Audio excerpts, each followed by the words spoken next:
शिवा जी, क्या ये Hamas desperate हो गया था पिछले लगातार? खास तौर से ये देखा जा रहा है कि 2014 के बाद से इजराइल का दमन बहुत बढ़ गया था। बार बार अटैक हो रहे थे, बार बार फिलिस्तीनियों को मारा भी जा रहा था, इंक्रोचमेंट की कोशिश हो रही थी, अपने सेटलमेंट करने की कोशिश हो रही, तमाम चीजें हो रही थी और विश्व बरादरी खामोशी से देख रही थी। अब हम बेशक कह दें कि हमास एक आतंकवादी संगठन है, लेकिन प्रतिरोध के लिए फिलिस्तीनियों के पास बचा क्या था? रास्ता क्या बचा था? ठीक है, इस तरह की हरकतों को आप समर्थन नहीं कर सकते हैं, जिसमें हिंसा है, इस बड़े पैमाने पर और हिंसा होने की आशंका है। और खास तौर पर यह देखते हुए कि इजराइल हिंसा प्रेमी देश है, वो लगातार हिंसा में जीता आया है, तो उसको इस तरह से उकसा कर हमास क्या हासिल करेगी? अनम्यूट कर लीजिए। बहुत शुक्रिया डॉक्टर साहब। मुझे उम्मीद थी कि एम्बेसडर शुक्ला ज़रूर इसके बारे में बताएंगे कि फ़लस्तीनियों के साथ क्या हो रहा है और ख़ासकर गाज़ा में क्या हो रहा है। जिस तरह से उनको पिछले 15 सालों से सीज करके रखा गया, उनके पानी के स्रोत सुखा दिए गए। रमज़ान के महीने में पूरा 2 साल से हम लोग देख रहे हैं कि पानी नहीं होता है वहाँ पर। उसके अलावा उनके लिए मेडिकल की कोई व्यवस्था नहीं है। उनके जैतून के पेड़ या तो जला दिए गए या बुलडोज़र चला करके तोड़ दिए गए। उनकी फसलों के ऊपर कंक्रीट सीमेंट का कंक्रीट डाल दिया गया, उनके पानी के सोर्सेज के ऊपर सीमेंट का कंक्रीट डाल दिया गया। उसके अलावा आप देखें जो अल-अक़सा में जो रमज़ान में 3 रातों की एक ख़ास अहमियत होती है मुस्लिम वर्ल्ड में, वहाँ पर जब भी इबादत करने के लिए लोग गए, जो नमाज़ी खड़े हैं नमाज़ में वो कुछ कर नहीं सकते, नियत बांधे हुए हैं और उनके ऊपर हमले होते हैं।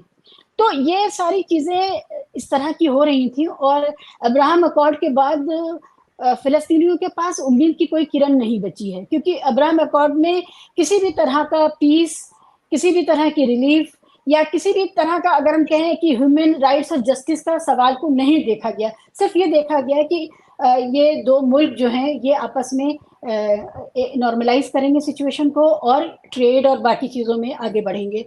मुझे लगता है कि यूनाइटेड नेशंस, सऊदी अरब, अमेरिका और इज़राइल, ये लोग ज़िम्मेदार हैं आज के इस हमले के लिए।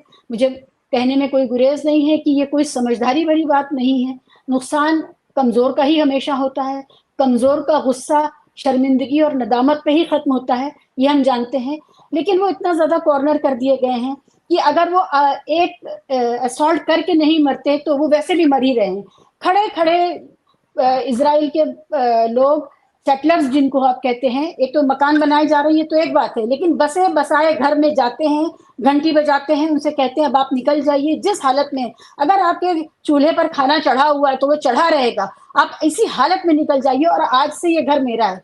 कितने ऐसे वीडियोज़ आए जिसमें वो लोग कन्फ्रंट करते हैं कि अरे ये तो हमने बनाया है, इतने पैसे खर्च करके, ये आप कैसे ले सकते हैं?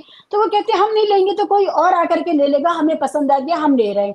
तो जिस तरह की अमानवीयताएँ वहाँ पर हो रही हैं, मुझे लगता है कि एक सरकशी है, सर पे कफ़न बाँध लिया गया है वहाँ के लोगों ने कि ये हिट एंड रन की वाली वॉर है ही नहीं, ये तबाहकुन वॉर है। इसमें बहुत ज़्यादा नुकसान होगा दोनों तरफ और ज़्यादा गाज़ा के लोगों को ही होगा और ओवरऑल फ़लस्तीनियों को होगा, इसमें कोई शक नहीं है। लेकिन ये अब शुरू हो चुका है और इसकी ज़िम्मेदारी सबसे पहले यूनाइटेड नेशंस और वर्ल्ड कम्युनिटी की है।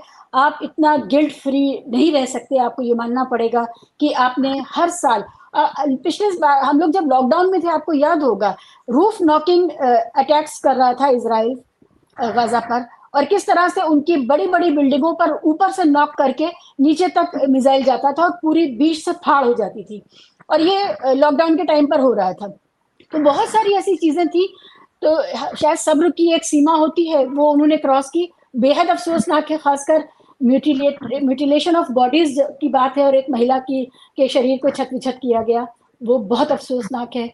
मगर हम सब अब तमाशाई बने बैठे हुए हैं और कुछ नहीं हो सकता। सत्य हिंदी का ऐप डाउनलोड करें गूगल प्ले स्टोर पर।